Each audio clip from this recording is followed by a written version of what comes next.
오늘 우리에게 주시는 하나님 말씀 보겠습니다. 요한계시록 21장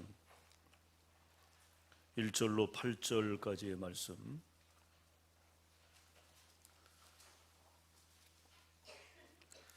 요한계시록 21장 1절로 8절, 제가 한 절, 여러분들 한 절 우리 교독하시겠습니다. 제가 먼저 읽겠습니다. 또 내가 새 하늘과 새 땅을 보니 처음 하늘과 처음 땅이 없어졌고 바다도 다시 있지 않더라.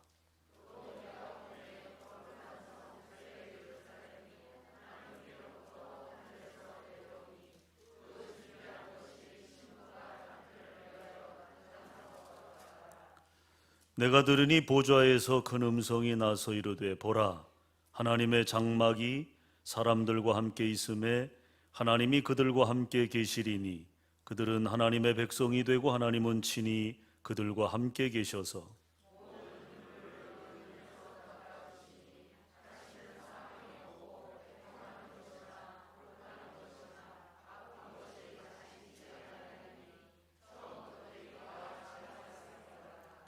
보좌에 앉으신 이가 이르시되 보라, 내가 만물을 새롭게 하노라 하시고 또 이르시되 이 말은 신실하고 참되니 기록하라 하시고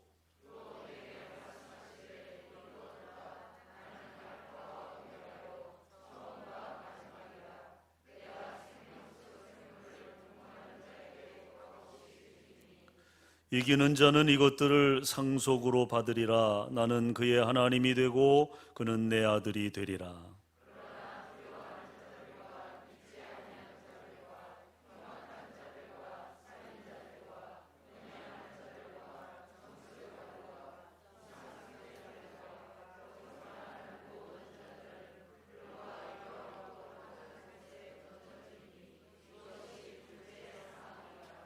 아멘. 네, 자, 우리 옆 사람과 이렇게 인사 나누겠습니다. 주님의 부활은 가장 값진 선물입니다. 이렇게 좀 인사 나누세요.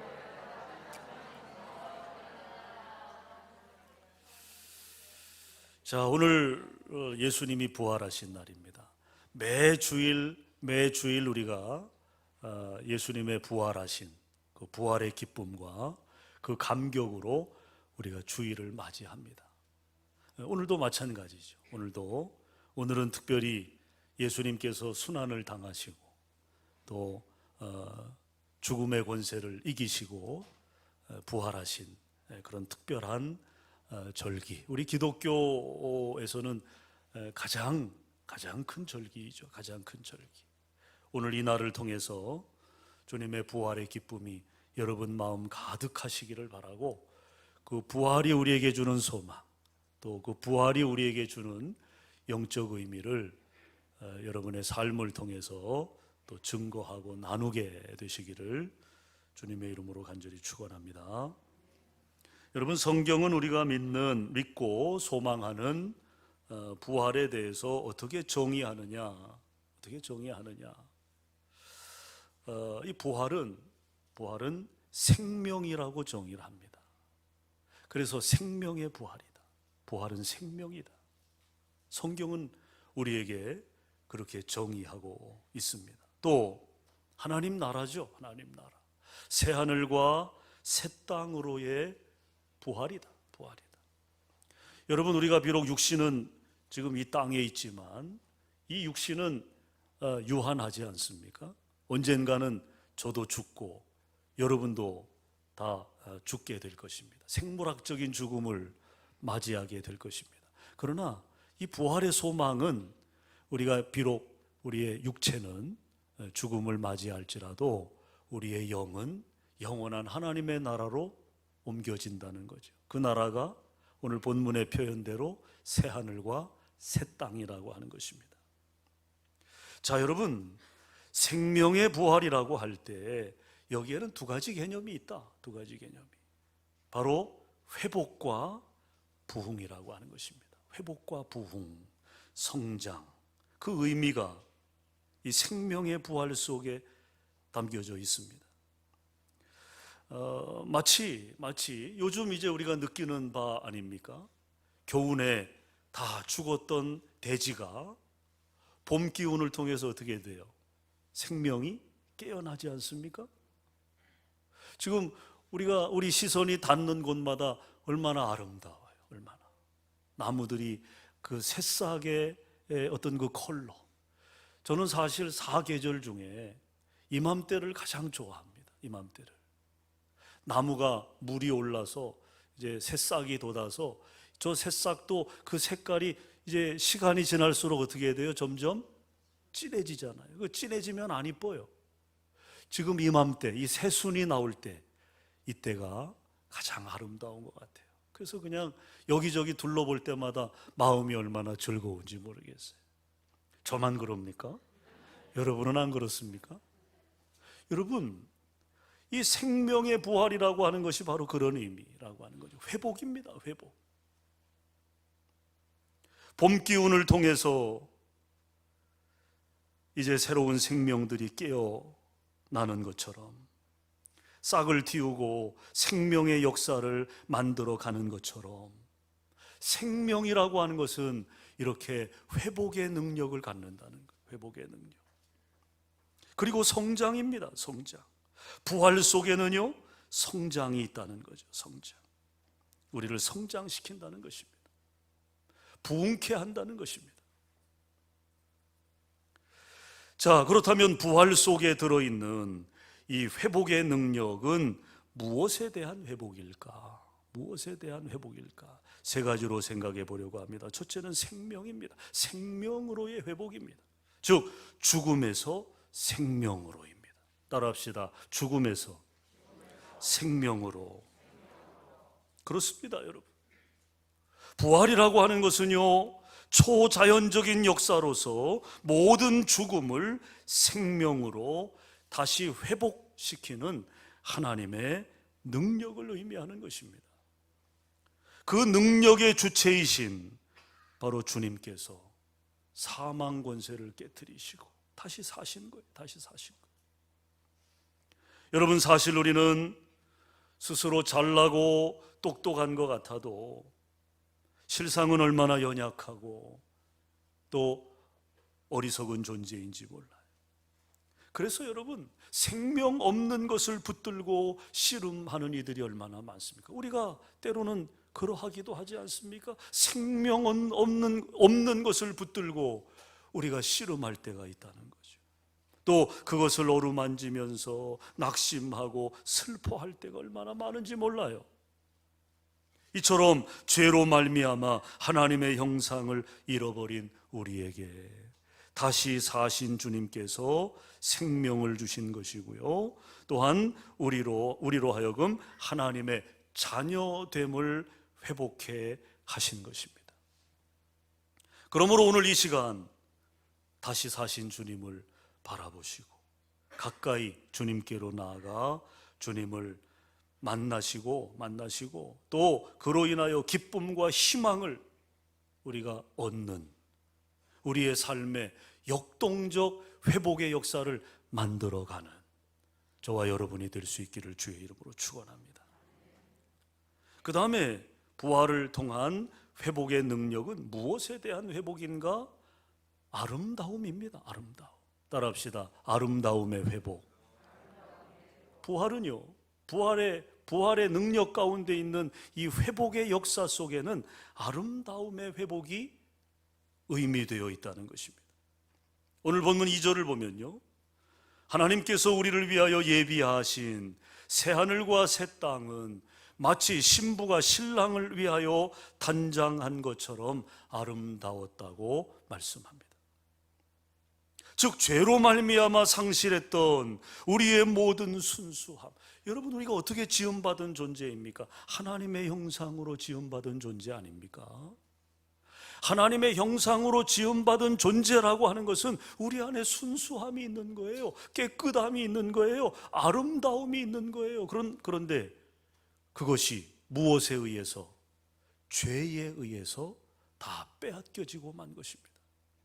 우리 안에서 상실되고 만 것입니다. 그런데 예수님의 부활을 통한 회복의 능력은 그 아름다운 가치들을 다시금 우리 안에서 어떻게 한다고요? 회복시킨다는 거죠. 회복시킨다는 거죠. 순수함이 회복되고, 할렐루야, 깨끗함이 회복되고, 우리의 영적 아름다움이 회복되어지는 그런 놀라운 역사가 이 부활 속에 담겨져 있는 것입니다. 그러므로 부활을 믿는 자는요, 그 증거로서 얼굴과 삶이, 또 그의 인격과 성품이 아름답게 변화되어진다는 것입니다. 여러분, 예수 믿는 사람들이 갖는 가치가 거기에 있지 않아요?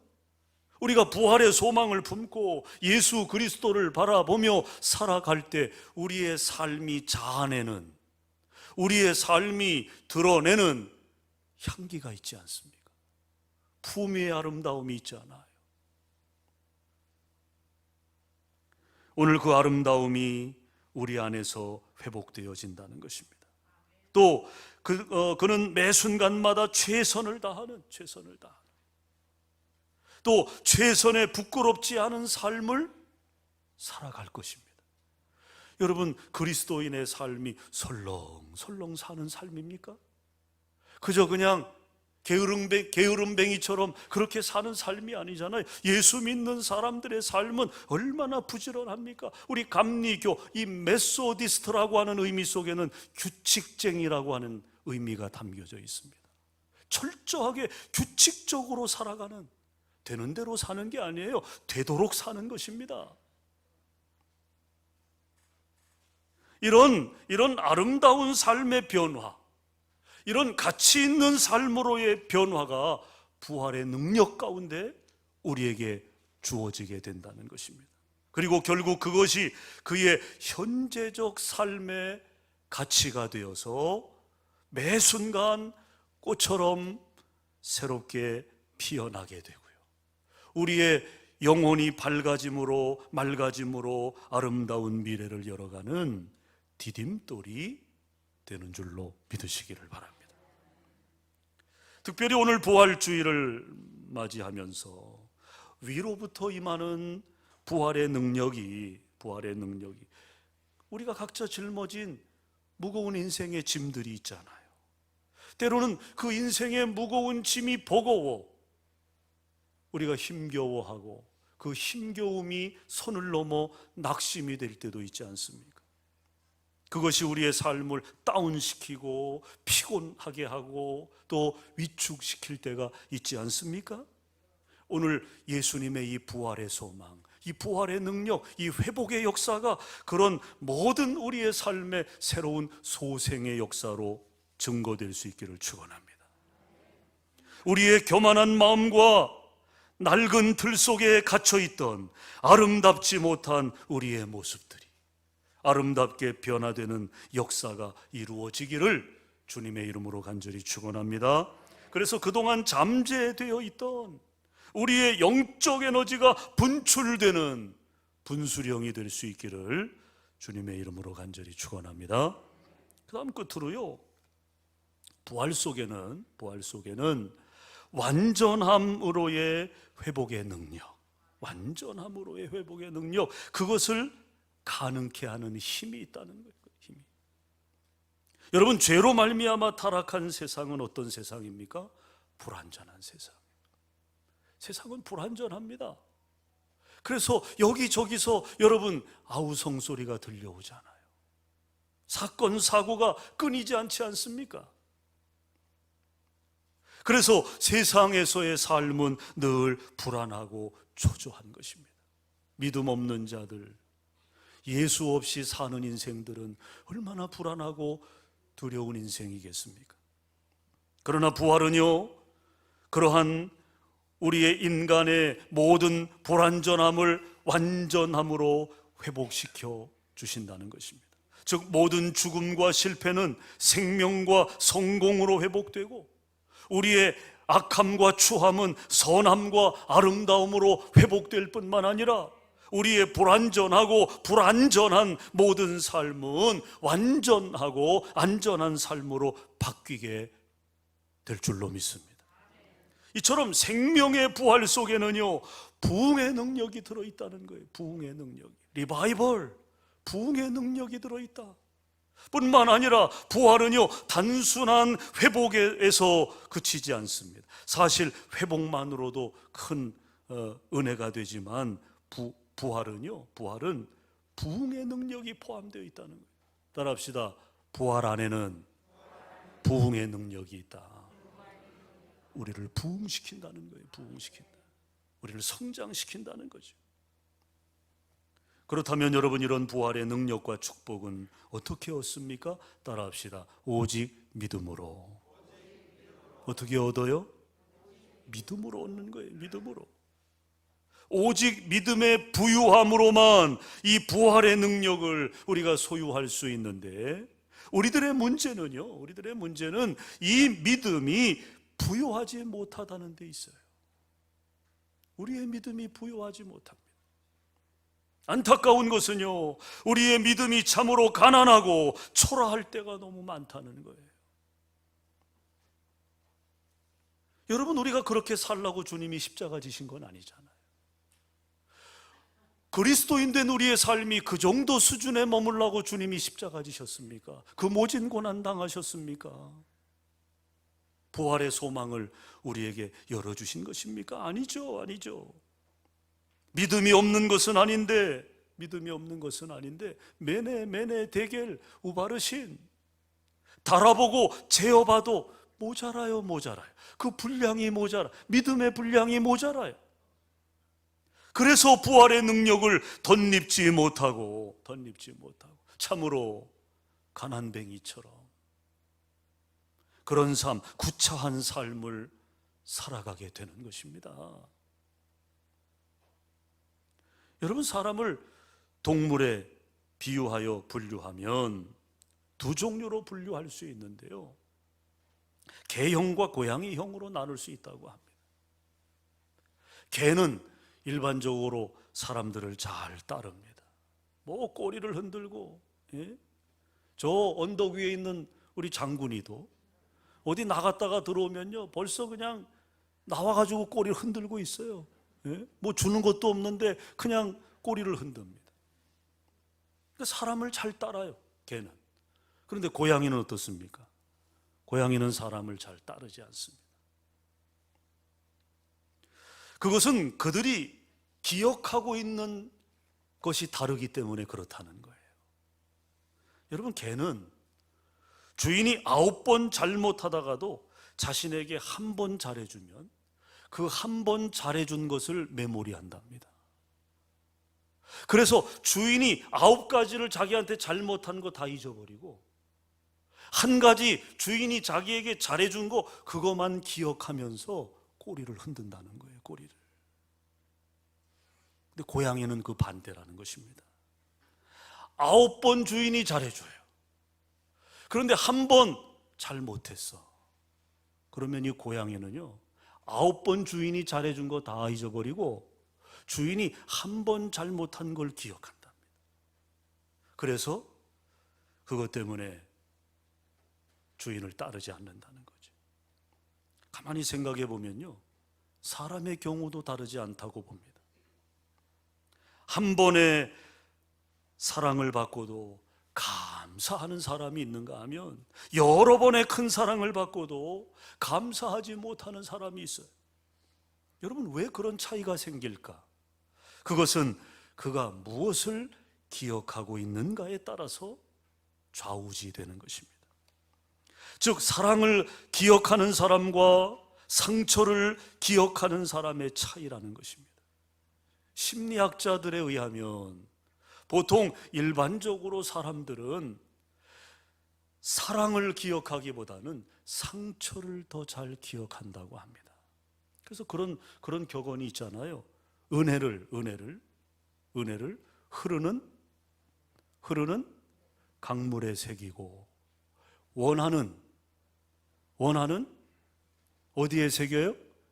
바위에 새긴다. 왜 그런 말이 만들어졌겠어요? 그러니까 인간이 가지고 있는 속성이 그렇다는 거예요. 9번 잘해줘도 그 잘해준 거 기억 못하고 한 번 자기에게 서운하게 한 거, 잘못한 거, 그거 가지고 그걸 붙들고 사는 거죠. 그걸 붙들고 감사할 줄 모르는, 감사할 줄. 그 상처가 오래 가는 거죠. 그러면서 그를 찌르는 가시가 되는. 얼마나 불행한 거예요, 얼마나.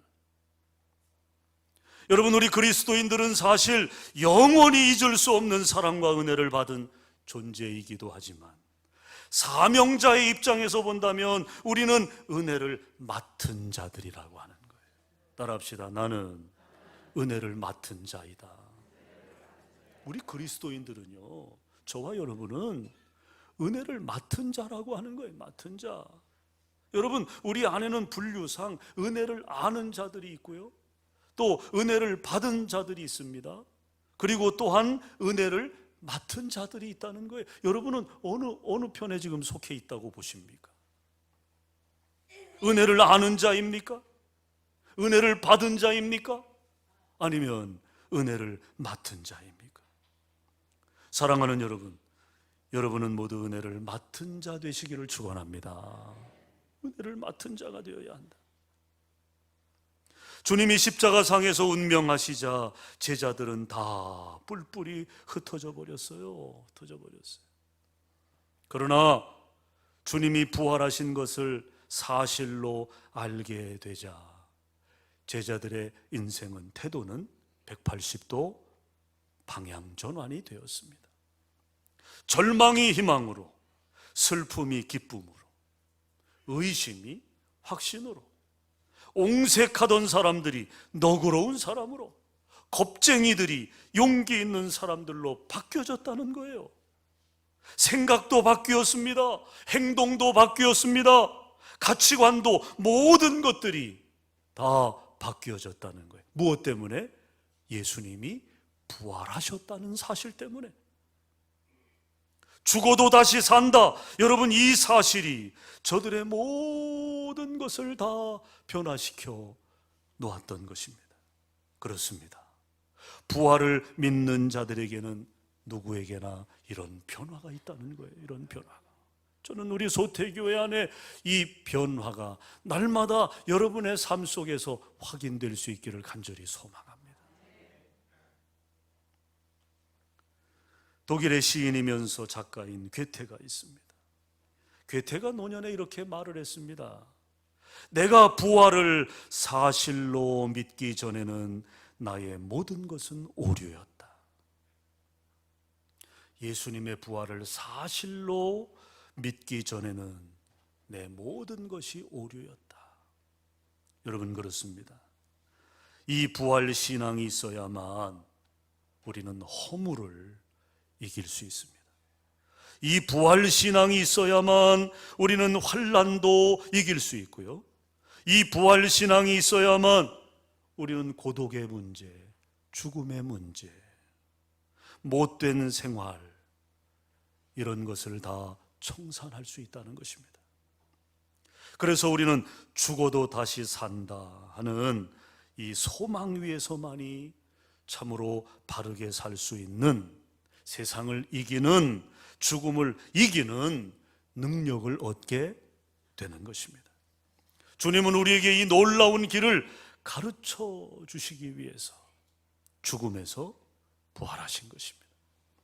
사랑하는 성도 여러분, 간절히 바라기는 우리 모두 다 이 부활의 주님을 영접함으로 참된 건강의 회복, 생명의 회복, 삶의 회복, 승리의 회복, 향기의 회복, 기쁨의 회복, 감사할 때까지 해야 되겠네. 감사할 때, 아멘 할 때까지. 예? 감사의 회복, 감동과 감격의 회복. 옆구리 찔러 절 받아야 되겠습니까? 예? 아름다움의 회복, 완전함의 회복, 영성의 회복. 할렐루야. 저는 여러분 안에 이런 놀라운 회복의 역사, 이런 변화의 역사가 있기를 간절히 고대하고 기대하고 기도합니다. 그렇게 되시기를 주의 이름으로 축원합니다. 축원합니다. 기도하겠습니다. 주님, 감사합니다. 주님, 놀랍습니다. 주님, 감격스럽습니다. 주님께서 허락해 주신 이 생명, 이 회복, 이 부흥, 하나님, 우리 안에 놀라운 변화를 주님께서 이루어 주셨사오니 변화된 삶을 통해 세상을 보게 하시고 변화된 우리의 삶이 세상을 만나게 하시고 세상이 변화된 우리의 삶을 통해서 춤추고 노래하게 하시옵소서. 예수님 이름으로 기도합니다. 아멘.